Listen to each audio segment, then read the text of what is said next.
교도이시면서 KCRP 회원이신 정정수 근현대미술관 관장님을 모셨습니다. 박수로 청하도록 하겠습니다.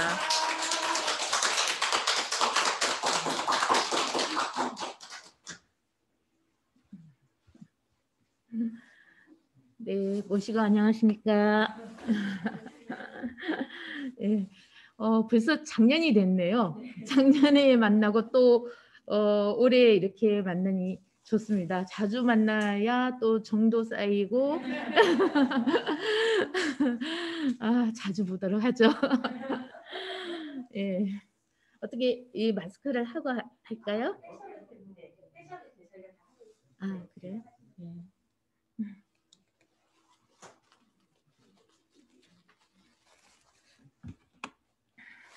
예. 예, 코로나가 저에게 참는 방법, 인내하는 방법, 배려하는 방법 여러 가지 가르침을 주는 것 같아요. 지난 시간에 그 해월 신사님은 저희 천도교에 있어서 두 번째 교조님이 되시고 이제 동학을 장시한 이제 순서가 거꾸로 됐지만 오늘은 동학을 장시하신 그 수원 대신사 님의 그 생애와 사상에 대해서 한번 같이 또 알아가는 그런 시간을 가지도록 하겠습니다. 이분이 바로 최재호 수원 대신사님이세요. 사실 어떠세요? 느낌이?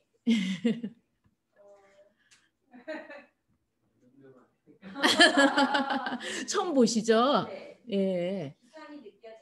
기상이 느껴져요.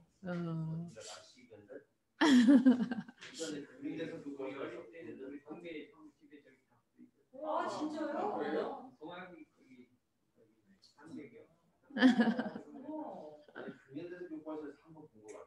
예, 사실 동학이 천도교거든요. 동학이 이제 1905년에 이제 손뱅이 의암승사님 세 번째 이제 교조가 되시는데 손뱅이 스님께서 동학을 천도교로 이름을 바꾸시게 됩니다.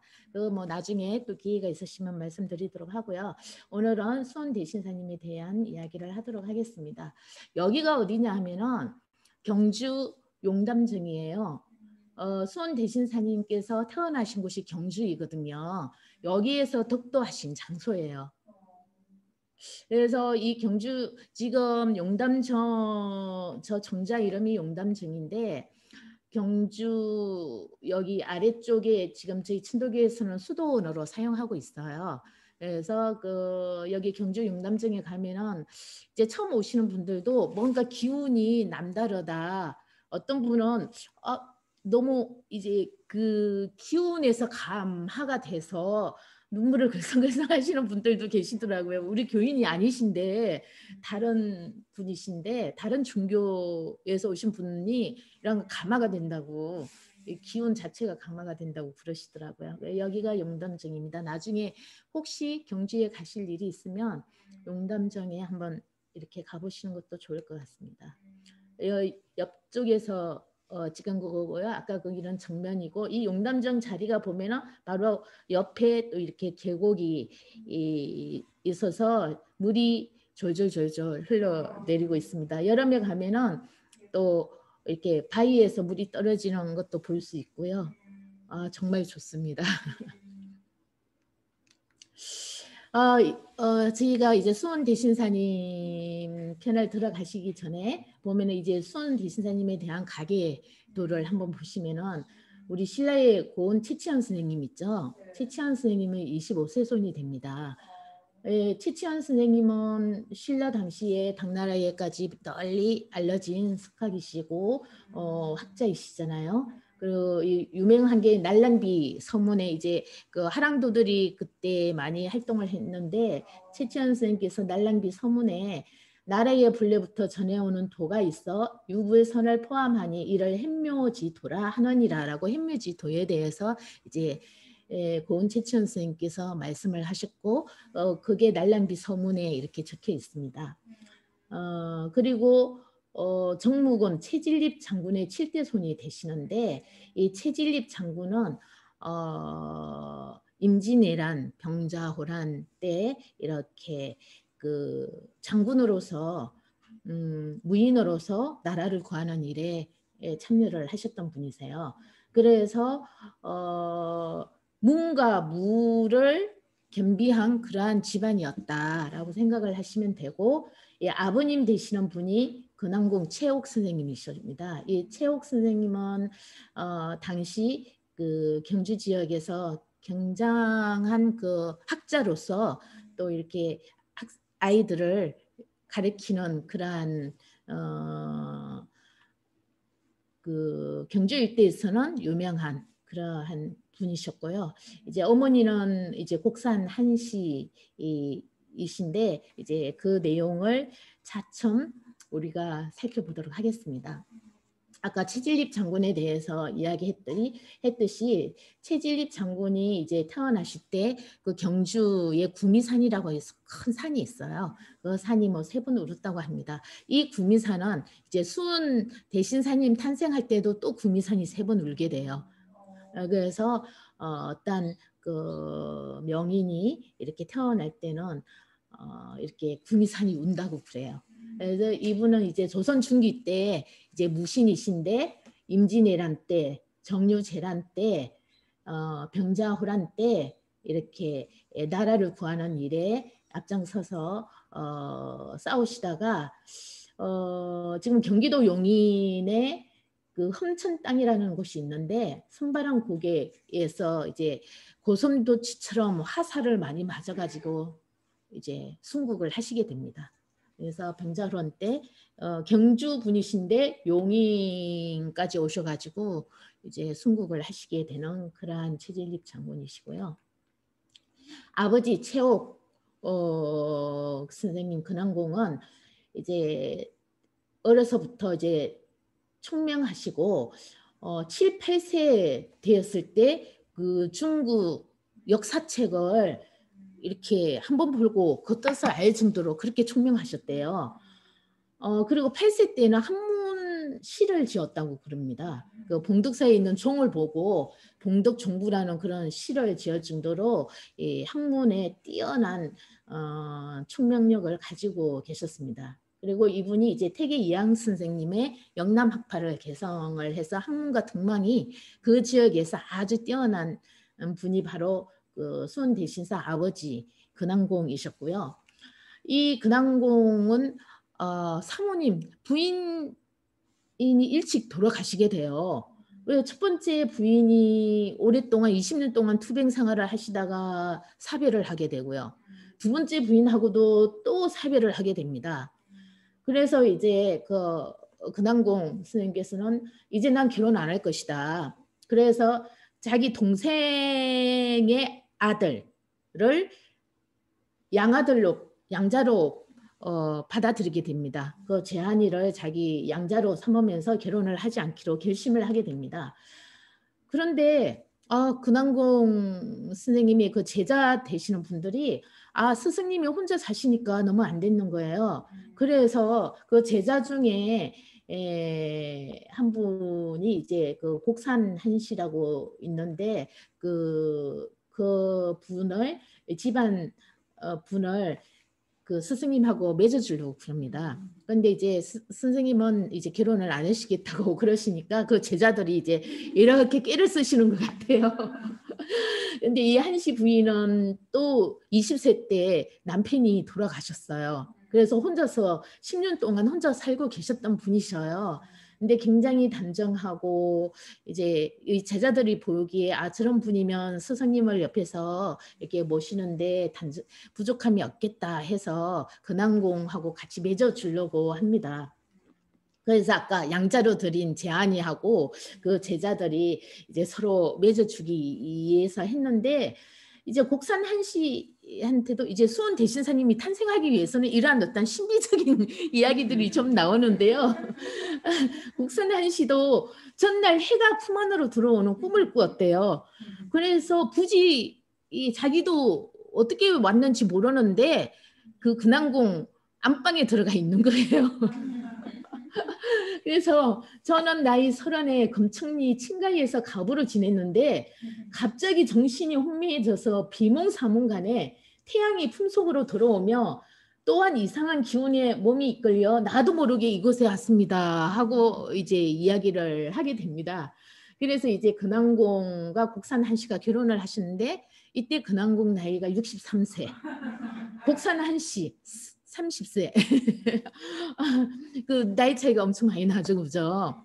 그래서 이제 두 분이 결혼을 하시고 이제 수원 대신사를 이제 수원 대신사께서 이제 탄생을 하시게 되는데 탄생하실 때 이제 3일 동안 그 구미산이 울었죠. 최진립 장군이 탄생할 때도 구미산이 3번 울었는데 이때 수원 대신사님 탄생하실 때도 구미산이 3일 동안 울었다고 그럽니다. 그리고 이제 새벽 하늘이 맑고 상스러운 기운이 이제 집을 휘감고 좋은 공기, 꽃향기가 또 방안 가득하고 이러한 좋은 그러한 환경 속에서 이제 수은 최재호 스님께서 탄생하시게 됩니다. 그래서 이름을 이제 재선이라 짓고 옛날 분들은 다 이름이 있고 본명이 있고 또 자가 있잖아요, 그죠? 자를 도원이라고 짓고 아명은 복술이라 했는데 복술이란 뜻은 건강하게 오래 살라는 뜻인데 우리 이 옛날 그 아버님, 어머니, 할아버지, 할머니께서 아이고 우리 복술 강아지 이 강아지 막 하면서 애기들 이쁘게 할 때 말을 복술이라고 강아지라는 말을 많이 표현을 했어요. 그러니까 수원 선생님도 어릴 때 아명 그러니까 복술이라는 아명을 가지고 그렇게 지내시게 됩니다. 이제 나중에 이제 이름을 재선에서 재우로 바꾸시게 되는데 이거는 이제 차츰 나올 테니까 그때 가서 다시 한 번 더 말씀을 드리도록 하겠습니다. 호는 수은, 물과 구름이라는 뜻으로 수은이라 하고요. 이제 자도 아까 도원에서 승묵으로 이제 바꾸게 되는데 이거는 나중에 덕도와 관련된 부분이 있으니까 그때 가서 이야기를 하도록 하겠습니다. 바로 이게 그 경주에 있는 그 용담정을 싸고 있는 산이에요.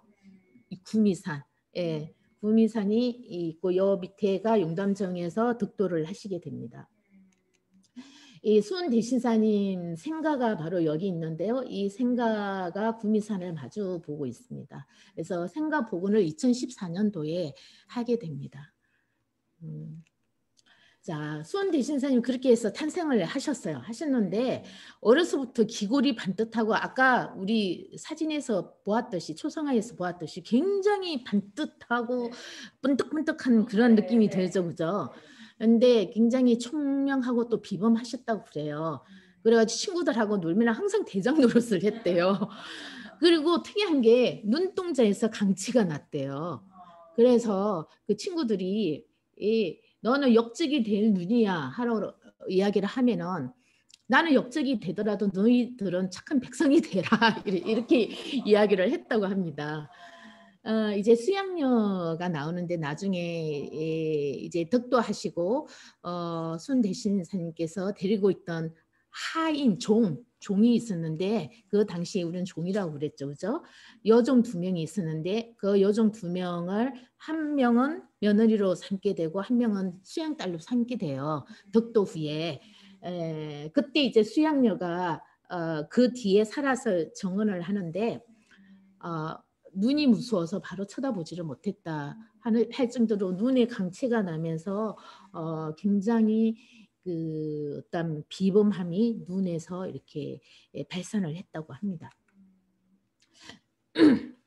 그런데 어린 수은 선생님이 생각하기에 뭔가 이상한 점이 있는 거예요. 그러니까 여기 근왕공은 그래도 그 당시에는 양반 집안이니까 아버지께서는 이렇게 마음대로 안방도 들어가시고 사랑제도 들어가시고 그런데 어머니는 문밖도 잘 못 나가시고 안방에만 이제 그 방에만 계시는 거야.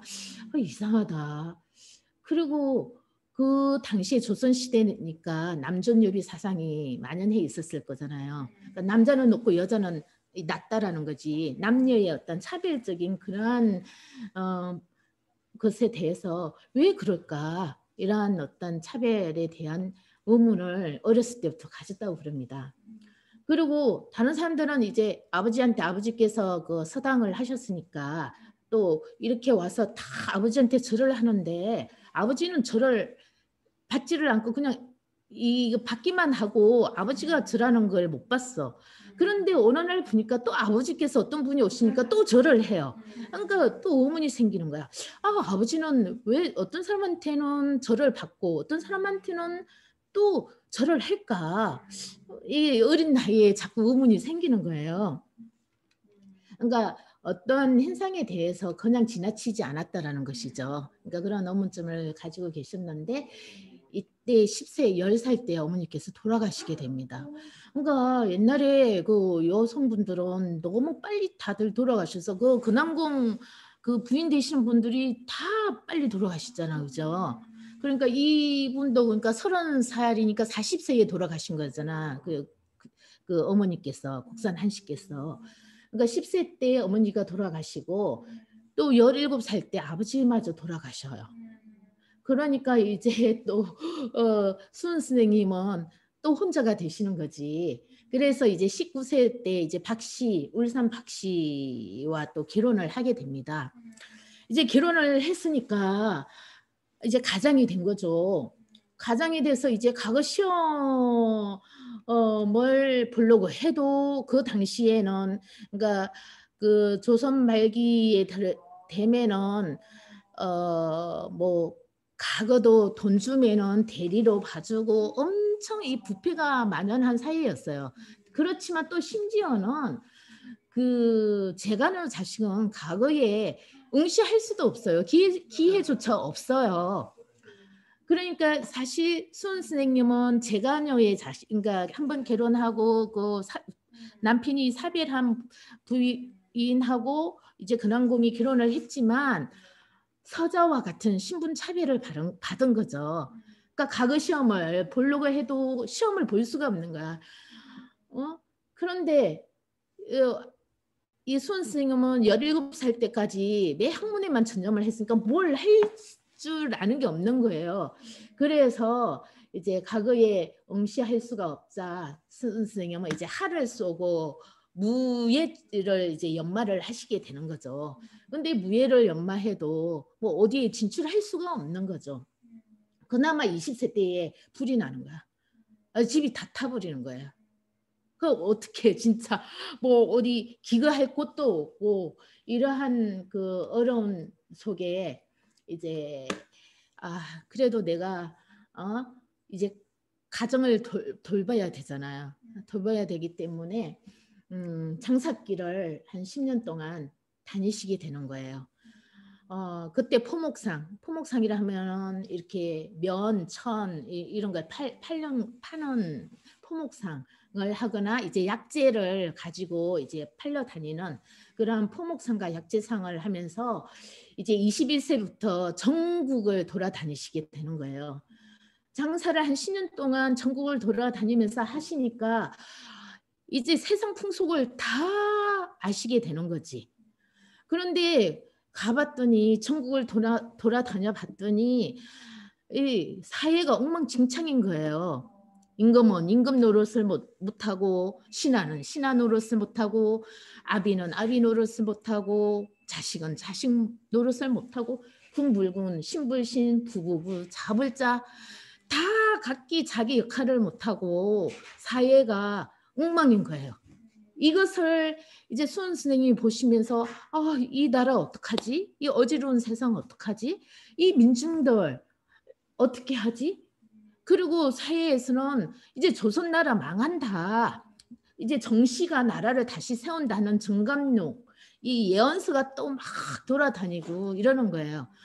그러니까 이제 대신선생님께서 10년 동안 다 이 전국 방방곡곡을 보니까 너무 어렵고 이 사회가 힘든 사회라는 걸 이제 아시게 된 거죠. 또 백성들은 굶주리고 있고 그런데 국외에는 보니까 동서양이 충돌을 하고 그때까지만 해도 중국이 우리 대국으로서 조선은 중국이 없으면 죽을 줄 알고 중국이 딱 붙어 있었잖아요. 중국이 대국이고 조선은 소국이고 뭐 이러한 어떤 의지를 하는 그러한 만연된 사상을 가지고 있는데 중국이 아편 전쟁이 일어나면서 중국이 깨지죠. 영국에 패하면서 중국이 이제 박살이 나니까 조선에서는 이 위기 의식이 너무 고조되어 가는 거예요. 이 우리 조선도 어떻게 되는 거 아닌가. 근데 조선은 또 이양선이 또 조선 나라에 막 출연하면서 신미 양요 뭐 이 여러 가지 또 나중에 이제 많은 일들이 일어나는데 아무튼 국외적으로는 동서양이 충돌하고 이러한 어떤 위기 상황이 나타나고 국내는 아주 그 제대로 된 세상이 아닌 어지러운 세상이 되니까 그때 이런 표현을 해요. 인신풍속 살펴보니 이 세상은 요순지치라도 이 요순이라는 임금이 중국에서 굉장히 정치를 잘했던 사람이거든요. 그 요순이 이 나라에 와서 정치를 해도 부족하다. 공자와 맹자의 덕이라도 지금은 부족하다. 지금 세상이 이렇게 엉망이었다라는 것을 이렇게 표현을 하십니다. 안전히 그 당시 조선 후기에는 조선의 어떤 해치기에 들렸다고 할 수가 있는 거죠. 그 국내 국외적으로 아주 엉망인 그런 세상이었습니다. 그래서 이제 수은 선생님께서 세상을 위해서 내가 뭔가 병든 세상을 다시 개벽해보자. 새로운 판을 한번 짜보자.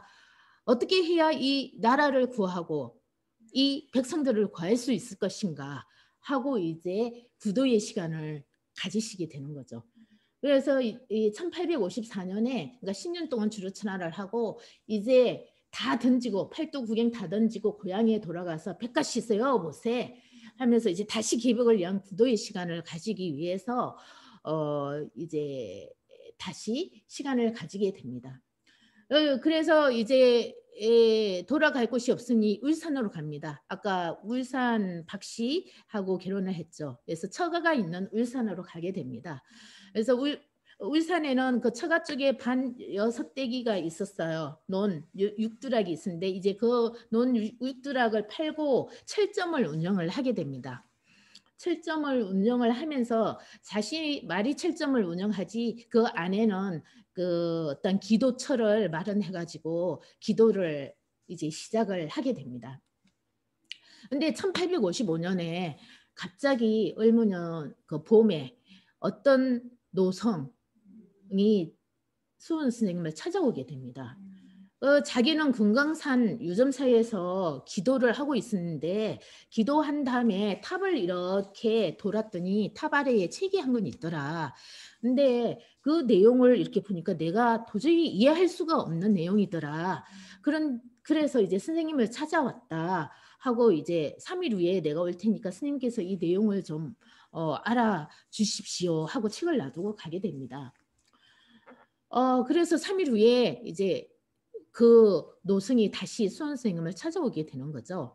근데 수원 선생님은 그 책을 쭉 이렇게 보니까 그 내용이 뭐라는 걸 아시게 된 거죠. 그래서 그 노승에게 이 책 내용을 알았다 하니까 그 노승이 그러면 이 책 주인은 선생님이십니다 하고 놔두고 사라져 버렸어요. 그래서 여기서 정말 꿈인지 생시인지 수원 선생님도 이러한 체험을 가지면서 분간키 어려운 그러한 체험을 처음으로 하게 됩니다. 이걸 그 천도기에서는 얼묘천서라고 그래요. 얼묘년에 천서를 받았다라고 하면서 이제 그 종교 체험을 처음으로 어떤 신비한 그런 체험을 수은 선생님께서 하시게 됩니다. 이곳이 울산 여시바위골인데요. 이곳에서 그 얼묘천서를 받았던 곳입니다. 그래서 이곳을 여시바위골 유어지라 해서 이 단장을 해서 그 당시 1855년에 얼묘천서를 받았던 곳입니다. 근데 그 책 내용이 뭐였냐 하면은 기도하라라는 내용이었어요. 그래서 이제 얼무천서를 받은 이후에 이제 수원 선생님이 이제 그 구도의 방법이 달라지게 됩니다. 그 전에는 전국 방방곡곡을 다니면서 어떤 외부로부터 뭔가 이 세상을 건지고 백성을 건질 것이 무엇인가 구도를 외부로부터 찾다가 이제 을무천서를 받은 1855년을 기해서 이제 수련의 방법으로 기도의 방법으로 그 방법이 바뀌게 됩니다. 구도의 방법이 바뀌게 되는 거죠. 그래서 이제 1856년에 양산에 천성산이라는 산이 있어요. 그 천성산에 또 내원암이라는 그 암자가 있는데 거기에 들어가셔서 기도를 하시게 됩니다.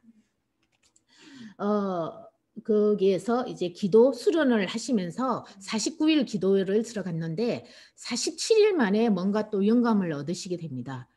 그런데 갑자기 숙부가 돌아가신 게 눈에 보여요. 그래서 다시 내려오시게 됩니다. 내려오셨더니 정말 숙부가 돌아가셨어요. 그래서 이제 그 일을 겪은 다음에 다시 이제 자연 동굴 정밀굴에 또 49일 기도를 들어가십니다. 그 동굴에서 이제 49일 동안 이제 기도를 마치시고 이제 내가 용담으로 다시 돌아가야겠다. 용담에 가서 더 적극적으로 구도를 해야 되겠다. 생각을 하고 1859년 10월에 이제 경주 용담으로 돌아가게 됩니다. 이제 경주 용담으로 돌아가서 이제 다른 결심을 하시게 됩니다.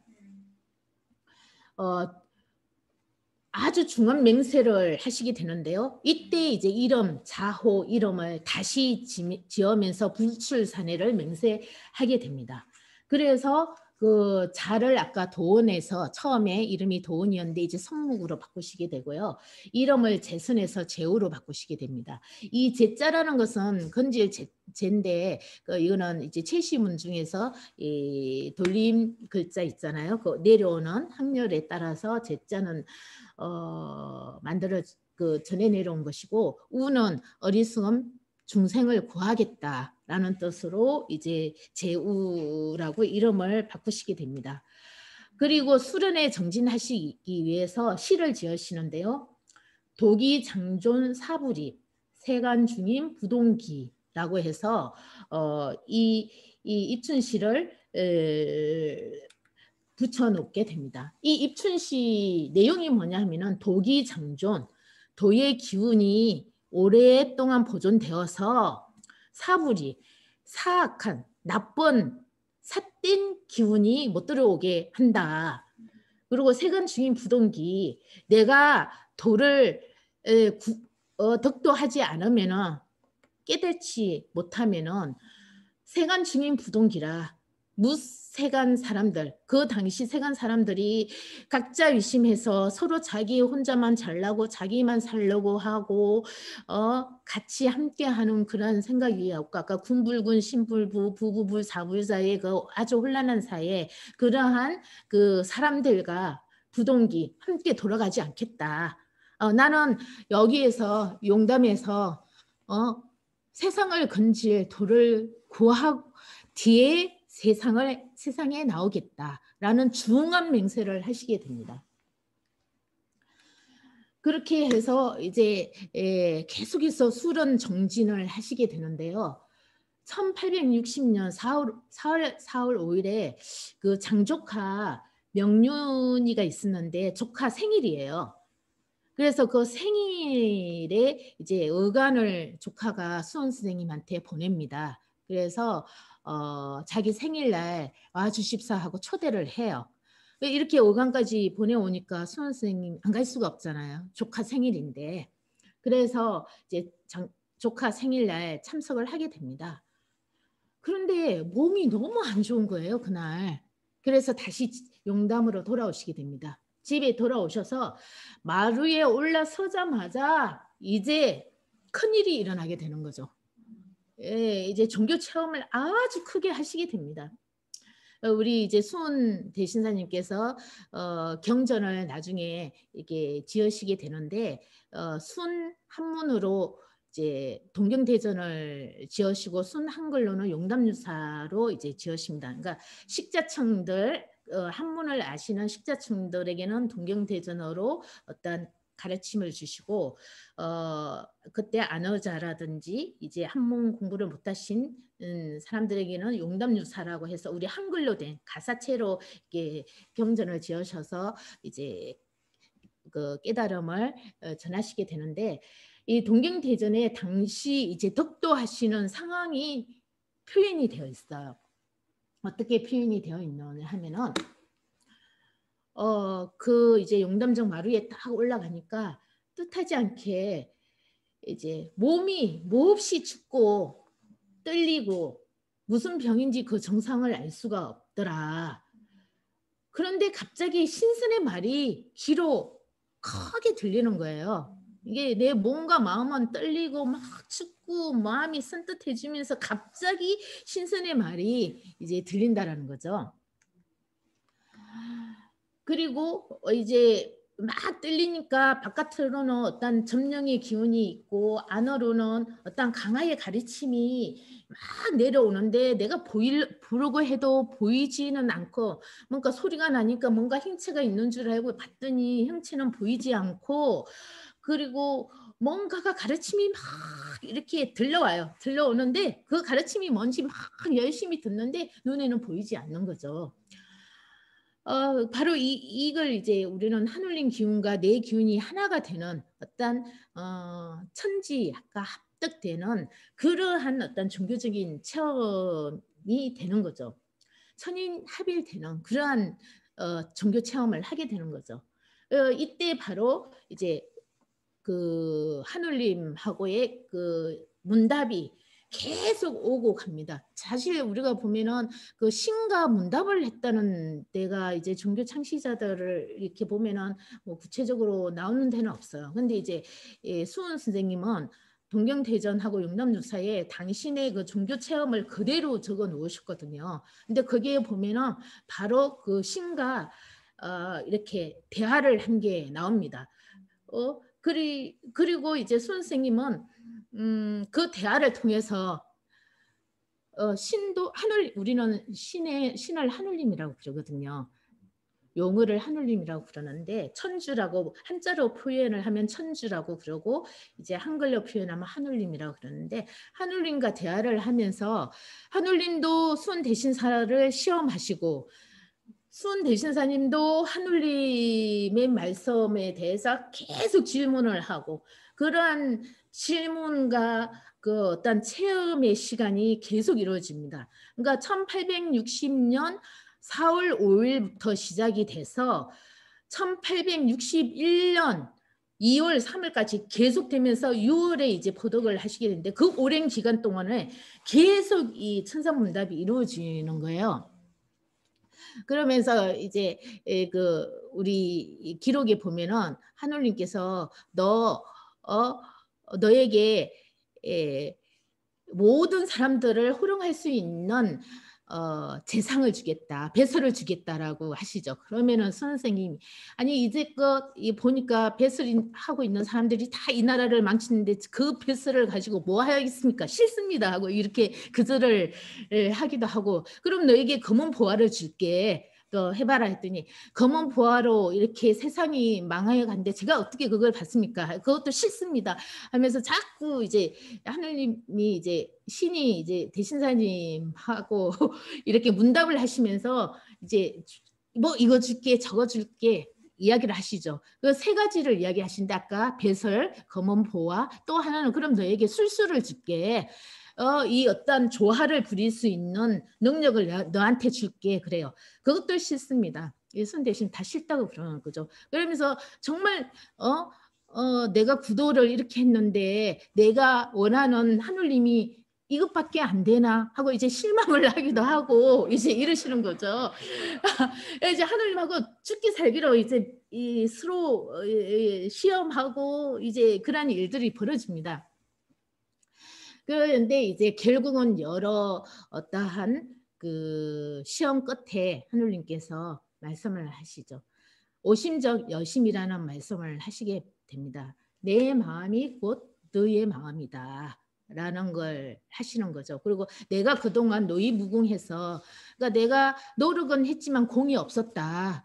그런데 이제 나는 너가 나의 마음과 같으니까 너를 세상에 내어서 이 세상을 구하라라는 이제 그 하느님의 말씀이 이제 마지막으로 이제 나오시게 되는 거죠.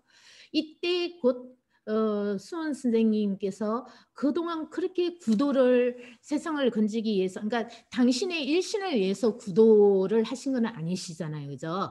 내 몸 한 몸을 위해서 구도를 원하신 건 아니고, 이 세상을 어떻게 하면 백성을 구하고 올바르게 이 세상이 갈 수 있느냐, 그 큰 뜻을 가지고 구도 생활을 하셨기 때문에 그 수련을 통해서 내 일생에 찌들어 있는 마음이 이 수련을 통해 가지고 다 깨끗하게 씻겨진 상태에서 하늘님을 만나면서 하늘님과 하나가 된 거죠. 내 마음과 하늘님 마음이 바로 하나가 된 거죠. 그래서 이걸 바로 천인 합일의 갱지다 해서 이제 종교 체험을 가지면서 하늘님께서 이제 오심적 여심이라는 말씀을 주시면서 이제 어떤 가르침을 계속해서 주시게 됩니다. 그리고 이제 수원 대신사님께서 큰 가르침을 가지게 되시는데요. 바로 시천주라는 그 가르침을 이제 깨닫게 되십니다. 하늘님이 다른 초월적인 공간에 있는 것이 아니라 근원적으로는 내 안에 모셔져 있다는 걸 깨닫게 되는 거죠. 아까 그 종교적인 체험을 할 때 갑자기 천지가 진동하면서 막 공중에서 큰 소리가 들렸는데 나중에 이제 그러한 근 1년 가까이 이러한 수련과 그러한 과정을 겪으면서 결국 깨달으신 게 이게 어디 바깥에서 큰 소리가 나서 나에게 이렇게 된 게 아니라 곧 내 마음 속에서 이 내 안에 모셔져 있는 하늘님, 신이 나에게 이런 깨달음을 주시는구나라는 걸 깨닫게 되는 것이 이게 모신다는 것이에요. 이야기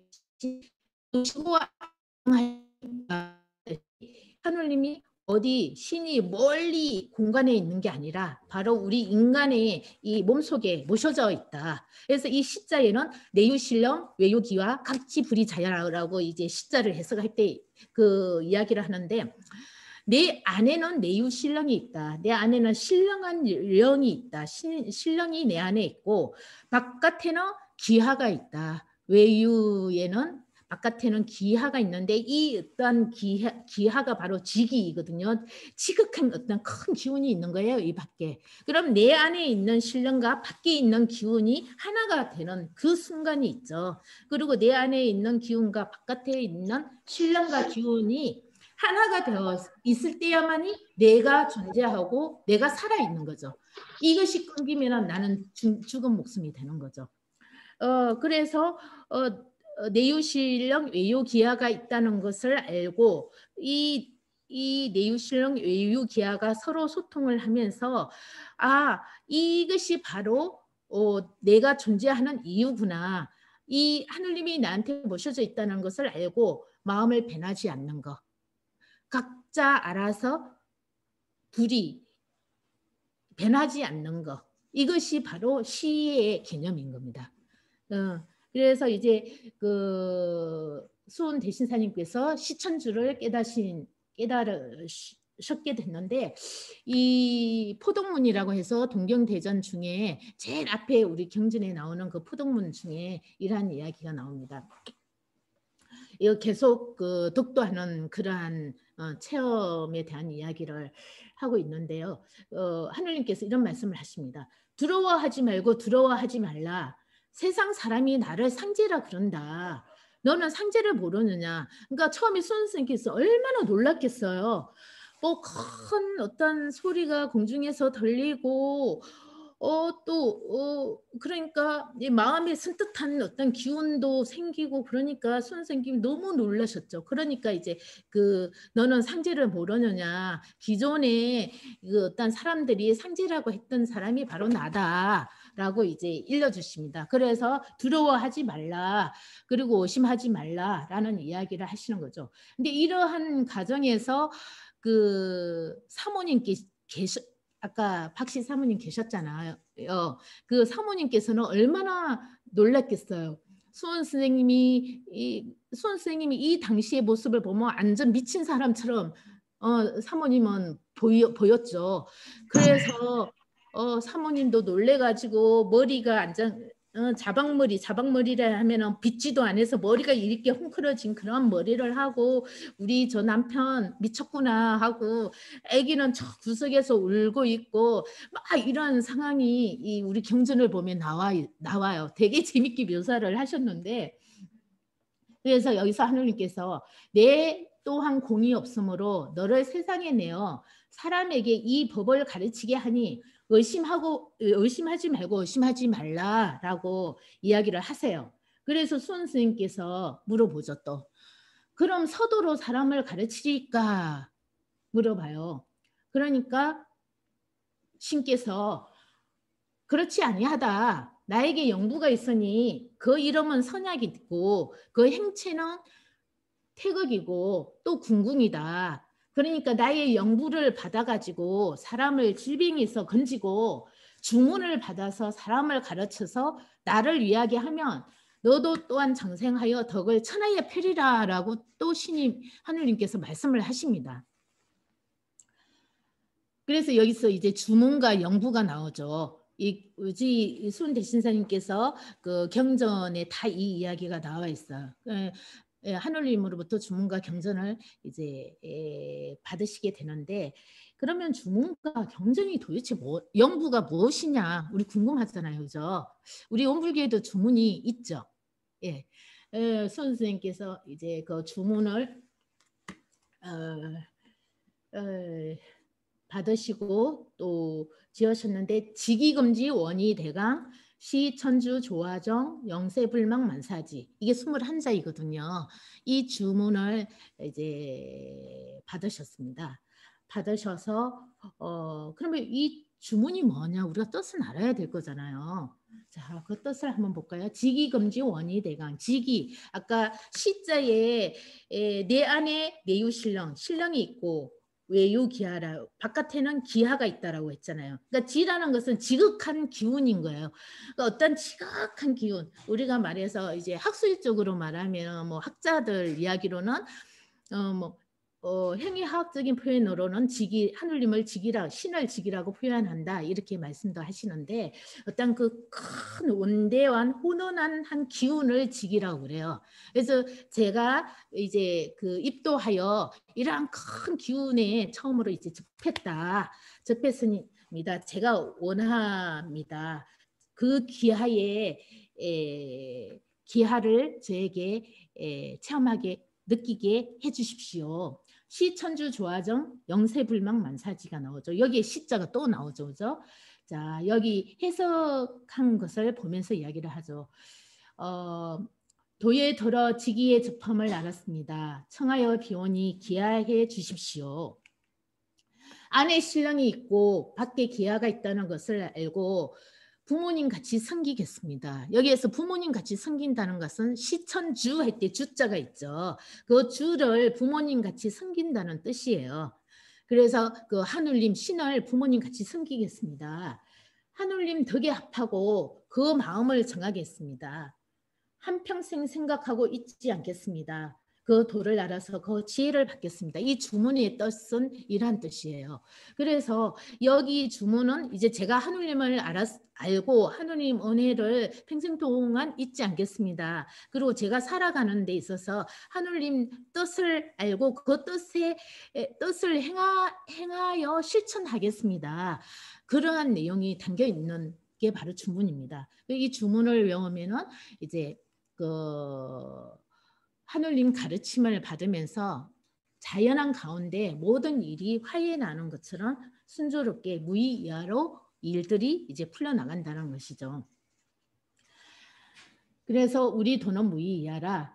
마음을 지키고 기운을 바르게 하고 하늘님 성품을 거느리고 하늘님의 가르침을 받으면 자연한 가운데 화해 난다. 여기 이게 바로 이제 수심정기라는 내용이 나오는데요. 수 지킨다. 심 마음을 지키고 기운을 바르게 한다. 수심정기가 바로 그 수련하는 데 있어서 우리의 그 수련 방법에 있어서 또 요체라고 할 수가 있습니다. 그래서 항상 그 주문을 우리는 수련을 할 때 주문을 외우면서 수련을 하거든요. 수련 정진을 하면서 내 마음을 바르게 하고 기운을 바르게 해서 그 지기와 하나가 되면서 그 가르침을 받고 그 가르침을 내가 생활하는데 실천해 나가겠다는 게 바로 주문 속에 담겨 있는 것입니다. 그리고 이제 그 아까 주문을 받고 그 다음에 하나 받은 게 뭐였죠? 영부를 받았다고 그랬죠. 자, 영부로 넘어가기 전에 주문은 하느님을 지극히 이해하는 거리고 하느님 뜻에 따라 사는 것이면서 천리와 천명에 따라 하늘 사람이 되겠다라는 게 담겨 있고 그 하느님 모심을 깨닫고 올바른 삶을 실천하겠다라는 게 바로 이 시천주 속에 담겨 있습니다. 사실 우리가 아까 부모님 같이 섬기겠다라는 뜻이 굉장히 중요한데요. 우리가 기존에는 뭐 이렇게 빌 때 우리 아들 건강하게 해주시기 바랍니다. 저 잘되게 해주시기 바랍니다. 뭐 복을 내려주십시오. 자꾸 달라고만 했잖아요, 그죠? 그런데 이제 여기서는 내가 모시겠다. 그 신을 모시겠다. 그러니까 부모님들도 사실은 부모님들은 무한하게 자식들에게 베풀기만 하시는 존재이지만 또 자식들이 이렇게 부모님을 위해서 뭔가를 해드리면 부모님들은 엄청 좋아하시잖아요. 이제 우리 그 동학은 하느님에게 계속 뭘 해주세요, 해주세요 이렇게 비는 그런 도가 아닌 거죠. 이제 하느님을 위해서 내가 부모님처럼 하느님을 섬기겠다. 근데 부모님처럼 하느님을 섬기기 위해서는 부모님 뜻에 따르는 것이 부모님이 제일 기뻐하는 거잖아요. 그죠? 그렇기 때문에 우리도 이제 하느님에게 하느님 뜻에 맞춰서 우리가 생활해 나가겠습니다. 그거거든요. 그래서 하느님 뜻과 하느님 마음을 체득하여 새로운 삶으로 제가 거듭나서 다시 개벽 하늘 사람으로 살아나가겠다. 그러한 뜻이 바로 이 주문 속에 있습니다. 그래서 아까 시천주 조화정 영세불명 만사지 할 때 이렇게 하느님 뜻에 맞춰 나가되면은 우주 만사를 모두 알게 돼서 만사지에 이른다라는 뜻이고요. 자, 그럼 영부가 무엇일까? 이제 영부에 대해서 참 많은 말들이 오고 가고 뭐 이제 혈신사님 시대에도 영부 때문에 동학농민혁명 때 이제 참여하는 동학군들이 영부를 가슴에 불사약을 다 안고 뭐 이게 전투에 참가했다 뭐 이러한 뜻 말도 있는데 그러면은 영부가 무엇인가? 동경대전과 용담유사에서는 영부를 선약이다, 신선의 약이다, 불사약이다 이렇게 표현을 하고 있습니다. 그리고 이제 수원 대신선께서 이제 하느님께서 영부를 주신다니까 그 당시 덕도하시면서 막 이제 하느님께 너 붓을 들어라, 붓을 들고 이렇게 써라라고 막 이 강화의 말씀이 들려오죠. 그래서 수원 대신선께서 붓을 들어서 막 하느님께서 시키는 대로 막 글을 썼어요. 글을 써서 그러면 너 이거 태워서 먹어봐라. 이제 막 가르침이 오니까 그대로 다 하신 거예요. 그래서 그 영부를 태워서 물에 타서 먹어보니까 이제 수원 스님께서 그 당시에는 얼마나 또 가산이 다 불타 없어지고 고생을 엄청 많이 하셔가지고 몸도 호리호리하고 엄청 약골이셨는데 영부를 타서 먹어보니까 몸이 이렇게 윤택해지고 병도 낫더라는 거죠. 그걸 이제 수원 대신선생님께서 체험을 하시는 거죠. 사실 이제 하느님께서도 이제 수원 선생님을 통해서 당신의 뜻을 세상에 펼치려고 하시니까 일단 육체를 건강하게 해 주시려고 그러셨나 봐요. 그래서 이제 몸이 윤택해지면서 이제 완전 황골탈퇴 전혀 기존의 모습이 아닌 새로운 모습으로 황골탈퇴를 하시게 되는 거예요. 모습에서 이제 강치가 나시면서 더욱더 어떤 그 세상을 구하는 그러한 구도자의 모습으로 이제 변하시게 됩니다. 그러면서 이 영부는 태극과 궁궁의 모양이다. 그런데 그 태극과 궁궁은 바로 우주의 근원인 바로 태극의 행상이었다라는 것이죠. 이렇게 이제 표현이 되고 있습니다. 그러면 이제 해월신사님께서는 우리가 지난 시간에 알게 되었던 해열 신사님은 그럼 영부를 뭐라고 해석을 하셨냐? 해열 신사님 그 법서를 보시면은 이렇게 표현을 하고 계세요.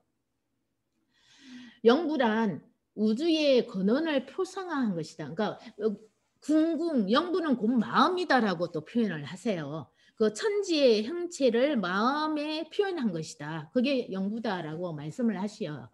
그래서 이 사람의 마음이 그 신령스러운 내 안에 있는 신령이 있다라고 그렇죠. 그러니까 내 마음이 내 안에 있는 신령과 합일이 됐을 때, 여천지 합기득 되었을 때, 그렇게 되면 바로 오심적 여심이 된다라고 그랬죠. 아까 하늘님 마음과 손 대신사님 마음이 하나가 되었을 때, 오심적 여심, 내 마음이 곧 너 마음이다라고 했을 때, 바로 오심적 여심이 되었을 때, 바로 이것이 곧 영부라는 것이죠. 이 내 마음이 하늘님 마음을 회복하여 여천지 합기득 하늘님과 하나가 됐을 때 이것이 바로 영부의 마음이다. 그래서 하나가 되어서 거기에서 무궁한 나를 발견하고 또 무궁한 이울 속에 무궁한 나로 탄생되었을 때 바로 나는 장생을 한다. 이 이야기인 거죠. 그래서 영부를 이렇게 표현을 하고 계십니다. 영부는 생명의 무궁성이고 하늘님의 그 무궁한 영원한 영원성 무궁성을 뜻한다. 그래서 나와 하늘님이 일체가 되는 거, 내 안에 있는 하늘님을 회복하는 거, 그리고 내 안에 모신 하늘님의 무궁성을 깨닫는 거, 내 안에 모셔져 있는 하늘님과 내 마음 기운이 하나가 되는 거, 그래서 무궁한 나로 거듭나는 거, 이게 바로 영부라는 것이죠. 그래서 뭐 어떻게 종이에 써서 영부를 타서 먹고 이런 것이 아니라 바로 내 마음, 내 하늘님을, 내 안에 있는 신령한 하늘님을 회복하는 것, 이것이 바로 영부이고, 이 영부 하늘님 마음을 되찾았을 때 바로 나는 무궁한 이울 속에 무궁한 나로 거듭 태어나는 것이죠. 이것이 어떤 생명의 무궁성을 나타내는 것입니다. 여기에서 이제 심리학자 제임스의 이제 종교 경험의 세상은 어떤 것인가라고 이제 풀이한 내용이 있는데요. 사실 지금에 있어서 이제 손 대신사님께서 종교 체험에 대해서 우리가 이야기를 하고 있는데 그 이후에 학자들이 종교 체험은 이러이러한 것이다라고 이제 정리를 해놓은 심리학자가 계세요. 그분이 제임스인데 그분이 종교 체험은 논리적으로 표현하기 어렵다. 사실 여러분들도 다 종교 체험을 하셨을 거잖아요. 그죠? 논리적으로 표현하기 힘들죠. 논리적으로 표현하기 어렵다. 깊은 진리의 세계를 통찰하고 나면 이제 가제로 내가 삼았던 일들이 해결된다. 그리고 나의 가치 체계가 차원 높은 세계로 한 단계 업그레이드 된다는 거죠. 그래서 아까 수은 대신사님께서도 이 나라를 어떻게 구하고 이 세상을 어떻게 건질 것인가, 백성들을 어떻게 구제할 것인가, 큰 그 물음을 가지고 있던 문제가 덕도를 하시면서 해결이 되시는 거죠. 아, 시천주구나. 사람이 그 신을 하늘님을 모시고 있구나. 이 하늘님을 모신 사람은 다 같이 평등하고 존엄한 존재이구나. 그러니까 신을 부모님처럼 모신다고 했으니까 바로 인간은 다 부모님처럼 모셔야 되는 거죠. 신이 어디 멀리 있는 게 아니라 다 여기 모시고 있기 때문에. 그래서 인간의 존엄성이 나타나면서 인간은 모두 다 평등하다. 나만 신을 모시고 있는 게 아니라 다른 사람의 다른 사람도 다 신을 모시고 있기 때문에 근원적인 평등을 이야기를 하시게 되는 거죠. 시천주가 바로 인간의 존엄성과 근원적인 평등을 이야기하시는 거죠. 그런데 이제 심리학자 제임스가 말하는 그 종교 체험이라는 것은 바로 이러한 과제가 해결이 된다. 그리고 한 번의 신비 체험이 1-2시간 정도 되는데 이 수은 대신 사람은 1-2시간이 된 게 아니라 그 체험이 거의 1년 가까이 진행이 되는 거죠. 이렇게 이제 수은 대신사님께서는 종교 체험을 1860년 4월 5일에 이제 첫 시작으로 해서 계속 이제 종교 체험을 하면서 기존의 가치 체계가 무너지고 새로운 가치 체계를 형성하면서 됩니다. 그래서 덕도 후에 수은 스님께서 제일 먼저 하신 게 뭐냐 하면은 사모님께 큰절을 했어요. 그러니까 사모님은 그 가정을 다 지켜봤잖아요. 아, 우리 남편이 이제 미쳤다. 이제 죽는가 보다. 큰일 났다. 이 애들을 데리고 내가 어떻게 살지? 얼마나 고민을 하셨겠어. 그런데 어제 어느 날 이제 그 한올림가의 그 문답이 끝나고 그 어려운 시점을 다 이제 해결하시고 선생님께서 다 시천주 큰 가르침을 이제 정리를 다 하시면서 이제 사모님을 보시면은 무조건 큰절을 하죠. 사모님 얼마나 놀랬겠어요. 아니 이 양반 보게 미쳤나? 아까도 미쳤더니 지금 또 미쳤나? 왜 나를 보고 큰절을 하지? 그 당시에 남존여기 사상이 엄청 만연해 있는데 자기를 보고 큰절을 하니까 얼마나 놀랐겠어요. 근데 한 번만으로 끝난 게 아니라 볼 때마다 큰절을 하시는 거야. 그러니까 이제 사모님께서 감화를 받으신 거죠. 그래서 이제 그 손 대신장께서 포덕의 대상 제1호가 사모님이었어요. 포덕이 뭐냐 하면은 이제 도를 이제 이 별표 큰 덕에서 덕을 이제 나누어 준다라는 뜻이거든요. 그러니까 소위 말하면 전도한다, 이 포교한다, 선교한다 이런 의미인 거예요. 이제 동학에서는 포덕이라고 하는데 포덕이 제1호가 이제 바로 며느리였어요. 아, 며느리가 아니라 그 사모님이었죠. 그래서 사모님께서 이제 감화를 받으셔가지고 그때부터 손 대신사님을 옆에서 엄청 내조를 하시게 됩니다.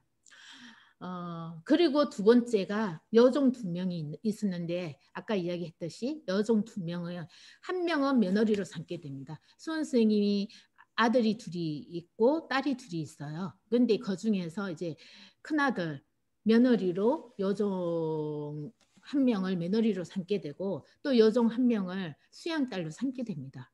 이거 천지가 기백할 노릇 아닙니까? 네, 이게 1861년에 이제 일어나는 일이죠. 링컨이 노예 해방을 1862년인가 했을 거예요. 그런데 이제 우리는 학교에서 링컨의 노예 해방을 많이 가르쳐 주죠. 수원 선생님께서 이렇게 노비 해방하신 거는 아마 모를 거예요. 네. 그것만 이야기하고 이런 자세한 내용은 전혀 이제 모르죠. 이제 또 가족으로 받아들였다는 게 엄청난 거죠. 그 당시에 그 어떤 양반 사회에서 종을 며느리로 삼고 수양딸로 삼은 거는 정말 듣도 보도 못한 일이죠. 그래서 이제 가족으로 받아들이시는 일을 하시고 많은 사람들이 이제 수원 선생님을 찾아 가르침을 받으러 찾아오게 됩니다. 1년 후에 1861년 이제 신유년이 되는데 61년부터 이제 포덕을 하기 시작하십니다. 그 전까지는 한올림과 계속 싸우고 문답하고 막 이걸 이제 다 진정되고 정리되신 다음에 그 다음 해에 이제 포덕을 하자 많은 사람들이 용담으로 찾아오게 되는데 수은 박씨 사모님께서 구름같이 몰려오는 사람 더 밥을 다 해주시는 거예요. 오시는 분들은 그냥 잠깐 인사만 하고 가는 게 아니잖아요. 가르침을 받기 위해서 잠을 자고 가기도 하고 하루 종일 말씀을 듣고 가기도 하니까 얼마나 많은 사람들이 왔으면은 이전에는 스승님을 찾아갈 때 쌀이나 꽃감 같은 걸 많이 가지고 왔대요. 근데 이제 유독 꽃감을 많이 가지고 왔나 봐요, 사람들이. 그래서 꽃감 꽂이 있죠. 그게 얼마나 많았던지 동네 사람들이 여기 용담에 와서 꽃감 꽂이 그것만 메고 가도 집에 띨감이 됐을 정도로 그렇게 꽃감 꽂이가 많을 정도로 사람들이 구름같이 몰려들었대요.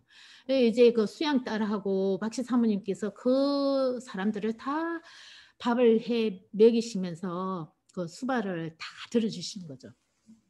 그런데 문제는 이렇게 돌을 닦고 덕도를 하고 이 좋은 이 세상을 계획하는 그러한 논리를 폈는데 채시 문중 사람들이 이제 탄압을 하기 시작하는 거야.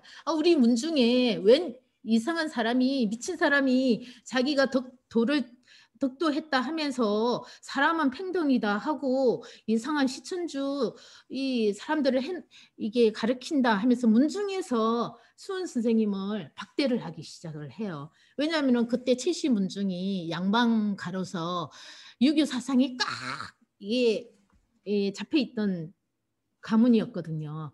그러니까 사실 그 어떤 그 당시의 유교 사상은 사대부로서 차별적인 그러한 논리가 많이 있잖아요. 양반 천민은 절대로 양반이 될 수 없으며 일단 이원적인 구조가 아주 뚜렷한 그러한 사회였죠. 조선 사회가. 그러니까 최씨 문중에서 이제 수은 선생님을 험담하기 시작을 하고 문중을 망친다 하고 막 이제 수은 선생님을 홀대를 하게 됩니다. 그리고 이제 8월부터는 유생들이 간에다가 이제 수은 선생을 이단 행위로 몰아가지고 막 또 고발을 해요. 그리고 유생들이 서원을 통해서 통문을 돌립니다. 그 최재우라는 사람이 이상한 뭐 도를 했다고 했는데 아무래도 저건 성악인 것 같아. 성악으로 몰아가지고 또 그 우리나라를 또 혼잡하게 한다. 분명히 서악 같은데 아무튼 슝하고 그 추한 흉기를 마음속에 간직하고 장차 우리나라를 망칠 것이다 하면서 또 유생들이 각 서원에다가 이러한 험담을 하면서 통문을 또 돌려요. 그러니까 유생들은 자기네의 어떤 근력이 흐트러지는 걸 원하지 않는 거죠. 뭐 양반이나 천민이나 다 똑같이 하늘에 모신 존엄한 존재다, 평등하다 하니까 자기네의 질서가 무너지니까 이 사람들은 완전 반박을 하기 시작을 하는 거죠. 그리고 이제 간에는 동학이 혹세무민한다. 수은이 술법을 부린다. 서학으로 막 몰아갔다가 또는 서학의 무리보다 더하다. 간에서 강경한 대책을 세워라 하고 막 상소문이 정부에 올라가고 간에도 올라가고 막 이러게 됩니다. 그렇게 되자 이제 간에서는 이제 동학을 탄압을 하기 시작을 해요. 10월부터 탄압을 합니다. 그러니까 1861년 이제 신효년에 포덕을 막 해서 문을 한 6월부터 시작을 해서 문을 열어서 구름같이 몰려드니까 10월에 이제 또 탄압을 하기 시작을 해요. 몇 개월 포덕을 못한 거죠. 그래서 이제 수원 선생님께서 10월 달에 아주 추운 동지달 서람풍에 한겨울에 보침 하나 꾸리고 제자 최동리를 데리고 용담을 떠나게 됩니다. 떠나서 울산, 고성, 여수, 부산 등을 지나가지고 12월 달에 전라도에 도착을 하게 됩니다. 전라도의 은저감, 교롱산성의 덕미람이라는 그 암자가 있는데 거기에 조그마한 또 은저감이 있어요. 그 은저감에 이제 기거를 하시게 됩니다. 이제 우리가 대부분 동학하면 대부분 모르는 사람들은 전라도에서 동학이 생긴 줄 알아요. 그리고 전라도에서 이제 동학혁명이 먼저 시작이 되다 보니 동학하면은 전라도로 생각을 하는데 사실은 경상도죠. 경상도 경주에서 동학이 탄생이 되고 이제 간의 탄압을 피해서 그 다음 해에 전라도 언저감에 이제 가시게 됩니다. 이 언저감에서 수원 대신사님께서 두고 온 제자들이 너무 걱정이 되는 거예요. 그래서 이제 제자들에게 가르침을 주기 위해서 경전을 저술하게 됩니다. 거기에서 이제 뭐 동경대전은 한자로 이렇게 표기를 해서 저술을 하시는데 논학문, 포덕문, 수덕문, 불연기원, 탄도유, 신국, 근결 등 이제 여러 이제 경전을 저술을 하시게 되는데 언저감에서 먼저 논학문을 저술을 하시게 됩니다. 논학문을 저술하시고 이제 용담유사로 건학과 도수사 이러한 내용들의 그 경전을 저술하시게 되는데 논학문에서 이제 도적 천도요 학적 동학이다. 도수 천도요 학적 동학이다라는 말이 나옵니다. 거기에서 뭐냐면 도는 비록 천도이나 학은 동학이다라는 이야기가 나와요. 그래서 우리 도는 천도이며 그래서 나중에 이제 동학이 천도교로 손병희 3세 교조 손병희 스님 때에 이어서 천도교로 바뀌는 게 도적 천도다. 예, 이게 도수 천도다. 도는 천도이지만 학은 동학이다라는 도수 천도라는 뜻에서 이제 천도교로 이름이 명칭이 바뀌게 됩니다. 학은 동학이다. 라고 이야기를 하게 됩니다. 그래서 이제 경전을 저수를 하시면서 한글 가사체로는 일반 글을 모르시는 분들을 위해서 가사체로 이게 운율이 있는 그러한 가사체로 경전을 펴시게 되는데 교훈가 안심가 용담가 몽중노소 문답가 도수사 군학가 도덕가 흥비가 등 한글 가사체로 이제 경전을 펴내시게 됩니다. 이제 그 전라도 얹어가면서 이제 다시 경주가 걱정이 되잖아요. 신라들이 걱정되고 그래서 다시 이제 경주로 돌아오시게 됩니다. 근데 용담정에 바로 갈 수는 없어요. 왜냐하면 용담정에 갔다가 바로 또 체포가 되시니까. 그래서 제자 박대여 집에 이제 기거를 하시게 됩니다. 그런데 아무에게도 알리지를 않았어요. 수원 선생님이 박대여 제자 집에 있는 걸. 그런데 어느 날 보니까 해월 선생님이 찾아오셔요. 그래서 깜짝 놀라시게 되는 거죠. 해월 신사님께서 어떻게 찾아왔냐 하고 이제 수원 선생님께서 물어보니까 여기에 꼭 선생님이 계실 것 같아서 그냥 저도 모르게 일로 왔습니다라고 하는 거예요. 그래서 이제 거기서 해일 신사님께서 수은 대신사님께 또 그동안 자기가 수련하면서 있었던 일들을 여러 가지를 또 질문을 하고 그런 일들이 벌어집니다. 그래서 해월 신사님께서 수은 선생님에게 말씀드리기에 스승님 제가 희한한 일이 있었습니다. 기름 반종지를 가지고 제가 21일 밤을 지났습니다. 그 반종지 하면은 금방 기름이 달아지고 없어지는데 21일 동안 이 반종지 기름을 가지고 지냈다라는 거예요. 정말 이상합니다. 그랬더니 이제 수원 선생님께서 그게 바로 조화다. 조화의 힘이다. 라고 말씀을 해주시고 또 혜월 선생님께서 제가 천호를 들었습니다.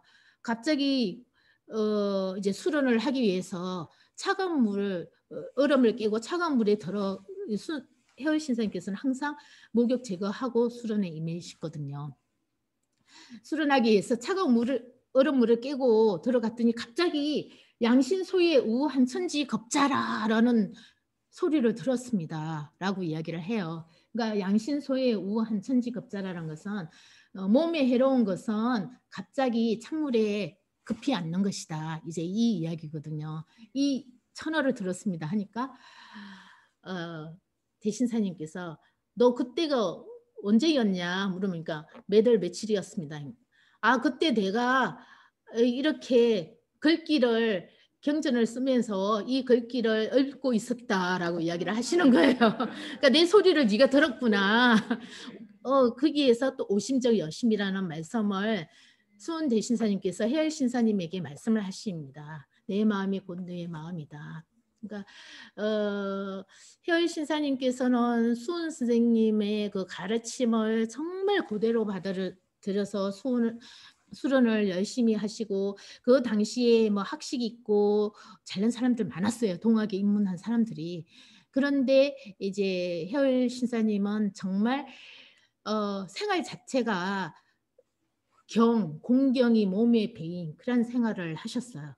그리고 항상 당신을 낮추고 진실된 마음으로 수련에 임하셨죠. 이걸 이제 순 선생님께서는 바로 또 해열 신사님을 그러한 면을 눈여겨 보시고 이제 그 이야기를 해주시게 됩니다. 그런 이제 문답이 있었고요.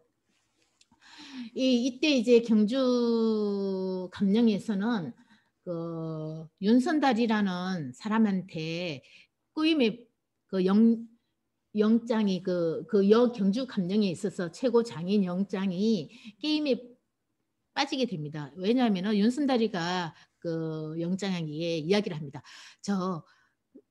최재우 복술이라는 사람이 자기가 도를 깨달았다 해서 거기에 문화생 제자들이 엄청 많습니다. 그 수원 선생을 체포하면은 그 제자들이 돈을 다 가지고 올 겁니다. 수원 선생 빼달라고. 그러니까 우리 수원 선생 체포하죠. 막 이런 또 영장을 꼬이게 됩니다. 그래서 이제 그 영장은 수원 대신사를 체포를 하게 됩니다. 사실 그 당시에도 그 동학을 검한다라는 검압책이 조정에서 나오고 있었어요. 있어서 이제 수원 대신사를 사교를 이렇게 그러니까 그 당시에 정교는 바로 우교, 정교는 유교 있고 유교를 빼낸 모든 종교는 사교예요. 사교 있기 때문에 삿된 교다라고 해서 사교다라고 해서 수원 대신사를 체포하시게 됩니다. 그러자 그 제자들 한 700여 명이 경주 감령에 찾아가서 항의를 하게 됩니다. 동학이 백성과 풍속을 해치는 가르침이 아니다. 스승님을 석방해달라 하고 항의를 하게 되는 거죠. 그러자 영장이 놀래가지고 700여 명이 몰려오니까 놀래가지고 얼른 스승님을 풀어주게 됩니다. 풀어주게 되는데 이제 수원 선생님은 이제 여러 가지 생각을 하시면서 이제 접주제를 시행을 하시게 됩니다. 이제 동학의 탄압이 점점 강해지고 이게 범위를 좁혀온다는 걸 직감을 하신 거죠. 그래서 이제 여러 사람들을 이제 분산을 해서 지도 체제를 구축을 하게 됩니다. 조직을 형성하게 되는 거죠. 그래서 이제 1862년에 그 여러 제자들에게 이제 통문을 보내면서 너네들 공부에 전념을 해라라고 하시면서 흥의 매곡의 손봉조라는 제자가 있어요. 그 제자 집에서 이제 머무르시게 됩니다. 머무르시면서 왜냐하면 용담에 이제 또 있을 수가 없고 용담이 있으면 많은 사람들이 또 찾아오고 또 이 동학을 한다 해서 또 잡혀가고 그러기 때문에 이제 수원 선생님은 피신을 하셔야 되는 거죠. 그래서 피신을 이게 제자 손봉조 집에 계시게 되는데 이때 각 지방에 있는 접주 대장들을 임명을 하게 됩니다. 그 임명을 보면은 경상도, 전라도, 충청도 등지에 이제 접주들을 임명을 하시게 되는 거죠. 그리고 이 접주는 바로 그 어떤 인맥에 의해서 도를 전해주고 받고 하는 그 인맥에 의해서 접주들이 임명이 되어집니다. 이 접주제가 나중에 동학농민혁명 때 포의 개념으로 이제 접이 이루어지게 되고 지금에 있어서 천도교에 있어서 어떠한 연원 조직의 근원이 되게 됩니다. 그런데 그리고는 이제 1862년에 이제 북접 주인으로 해월 신사님을 임명을 하시게 됩니다. 해월 신사님께서는 이제 중추절 추석을 이제 스승님하고 같이 지내고자 수원 대신사님을 찾아오게 됩니다. 찾아오게 되자 이제 수원 대신사님께서는 해월 신사에게 해월 땅이라는 도호를 내리시고 북접 주인으로 임명을 하게 됩니다. 그 수명, 명을 받아라라는 글자를 써주시면서 용담수루 사회원, 거막 인재 일편심이라는 또 그 시를 또 내리시게 되는데요. 용담수루 사회원, 용담물이 흘러서 네 바다에 근원이 되고 금악에는 사람이 있는데 그 사람 마음이 한결 같더라. 근데 그 금악에 사람이 있다는 것은 누구냐 하면은 해월 신사님이에요. 그때 해월 신사님께서 금악에 계셨거든요. 네, 그래서 이 글귀를 써주시면서 여러 이제 제자들에게 나를 만나러 올 때에는 북접 주인 해월을 먼저 만나고 와라라고 하면서 사실상 그 어떤 도통의 개념을 이렇게 잡아주신 것입니다. 그리고 이제 수원 대신사님께서는 다시 이제 용담으로 돌아오셔서 접을 여시게 됩니다. 그걸 개접이라고 하는데요. 1863년 이제 6월부터 접을 열었는데 이 접에서는 이제 손 대신사님께서 강론을 하시는 거죠. 그 깨달음을 제자들에게 이제 알려주시게 되는 거죠. 용담에서 이제 수련도 하면서 이제 그 가르침을 알려주시는데 한 번에 한 4, 50명의 제자들이 와서 또 강론을 듣고 또 새로운 제자들이 와서 이렇게 강론을 듣고 이렇게 됩니다. 그리고 제자들이 궁금한 거는 또 물어보고 이러한 문답과 함께 어떤 그 접을 통해서 강론이 이루어지게 됩니다. 그런데 이때 조선 조정에서는 더욱 이제 동학에 대해서 탄압을 하기 위해서 동학 교도들을 체포해라라는 체포령이 내려지게 됩니다. 그 제목은 이제 혹세무민한다. 세상을 해독시키고 무고한 백성들을 이제 꼬임에 빠뜨리게 한다. 이제 이러한 혹세무민의 제목으로 동학교도 수훈 대신사님하고 동학교도들을 체포하라라고 체포령이 내려지고요. 이제 선정한 이웅구를 11월 달에 임명을 하게 됩니다. 그래서 이제 동학교도들을 이제 조직적으로 적극적으로 체포하게 되는 거죠. 이제 선정관 이윤구가 사람들을 데리고 한양에서 이제 경주로 내려오게 되는 거죠. 내려오면서 동학에 대해서 탐문을 하면서 소문을 여기저기 들으면서 오는데 영남 지역에 내려오면은 각 주나 각 군마다 동학의 주문 소리가 끊기지 않고 우렁차게 울렸다라고 이제 이윤구가 그렇게 정리를 하게 됩니다. 간의 지목과 사찰이 심해지면서 이제 수원 대신사님은 이기감을 느끼게 되는 거죠. 그리고 제자들을 모아놓고 이제 꿈 이야기를 어느 날 하시게 됩니다. 그 태양의 살기가 내 왼쪽 넓적 다리에 닿자 이게 불로 변하여 밤새도록 타면서 다리에 사람 인자가 그려지더라. 깨어보니까 내 다리에 진짜 붉은 반점 흔적이 있더라. 그리고 이 붉은 흔적이 사흘을 가더라. 이것은 분명히 좋은 징조가 아니다. 화가 곧 미칠 것이다. 라고 이야기를 합니다. 그래서 이제 준비를 하시는 거죠. 대신사를 잡으러 이제 정은구 일대가 12월 9일 날 이제 용담으로 이 두 사람을 파견을 합니다. 근데 이 두 사람이 용담에 들어오면서 자기네들은 동학에 입교하러 왔다. 동학을 배우러 왔다 하고 거짓말을 하게 됩니다.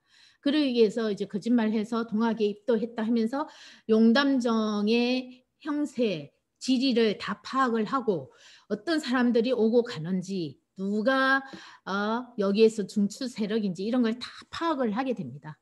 그리고는 12월 10일 날 이제 정은구에게 다 이야기를 미리 해주죠. 그러자 정은구가 12월 10일 날 30여 명을 데리고 용담정을 습격을 하게 됩니다. 갑자기. 이렇게 돼서 용담정에 있던 제자들 23명하고 수훈 대신사님께서 체포당하게 되고 그 다음에 용담정 일대에 있던 제자들도 같이 체포가 되면서 26명이 체포가 됩니다. 그 박씨 사모님이랑 그때 아들, 큰아들 세정도 같이 이제 잡히게 되는 거죠. 그런데 그 전에 이제 제자가 수원 대신사님에게 새벽에 피하라고 이제 이야기를 하죠. 근데 이제 수원 대신사님께서 이미 내가 알고 있다. 나 잡으러 오는지 알고 있다. 이 돈은 나에게서 연유하여 나온 것인데 내가 당해야지. 내가 피하면은 누가 우리 제자들이 또 잡혀가고 그럴 텐데 어찌 제군들에게 하가 미치도록 하겠느냐. 나한테서 나왔기 때문에 내가 거두겠다라고 해서 이제 체포가 되시는 거죠. 조정에서는 혹세무민한다. 그리고 서도로 몰아가지고 또 불만 세력을 모아서 난을 일으키려고 한다라고 하면서 이제 수훈 대신사님을 잡아가게 됩니다. 경주에서 잡혀서 이제 서울 한양까지 오시게 되는데 경주를 거쳐서 영천을 거쳐서 대구 뭐 이렇게 쭉쭉 오게 됩니다. 그래서 원래는 대구, 선산 해서 문경세제를 넘어서 이렇게 오시게 되는데 워낙 동학 교도들이 많고 문경세제에도 많아서 문경세제 넘을 때 동학 교도들이 이 순대신사님을 다시 이제 잡혀가시는 걸 구출하겠다. 그런 소문이 도니까 문경세제로 못 가고 상주에서 하령을 넘어서 보원으로 넘어가서 이제 청주를 해서 가천으로 가는 그런 일정을 바꾸게 됩니다. 바꾸게 되고 이제 손대신사님을 체포해서 한양으로 올라가게 되는데 영천, 대구 못 가서 영천이라는 그 지역에 갔을 때 나졸들이 손대신사님에게 너무 안 좋은 악행을 하게 되고 폭언을 하게 됩니다. 그러자 말이 가지를 않더래요. 아무리 말을 땡기고 가려고 해도 안 가게 되니까 나졸들이 순 선생님한테 죄송합니다 하고 사죄를 하자 그때서 말이 이제 움직였다고 합니다. 네, 그래서 이제 손 대신사님께서 12월 21일 날 가천에 이렇게 당도를 했는데 그때 이제 철종이 성화를 하게 됩니다. 그러니까 가천까지 올라오셨다가 다시 제수들은 내려가라. 있던 자리로 내려가라. 영남으로 다시 한송을 하게 됩니다. 그 가천까지 오셨다가 다시 문경세제를 넘어서 대구 감령까지 한 달간 12월 10일 날 체포돼서 한 달간 노상에서 가혹한 고생을 하시면서 가천까지 오셨다가 다시 가천에서 대구까지 내려가시게 됩니다. 그 추운 겨울에. 이제 대구 감령에서 계시게 되는데 그때 이제 경상감사 서헌순이라는 사람이 이제 손 대신사를 신문하고 또 고문을 하게 되는데요.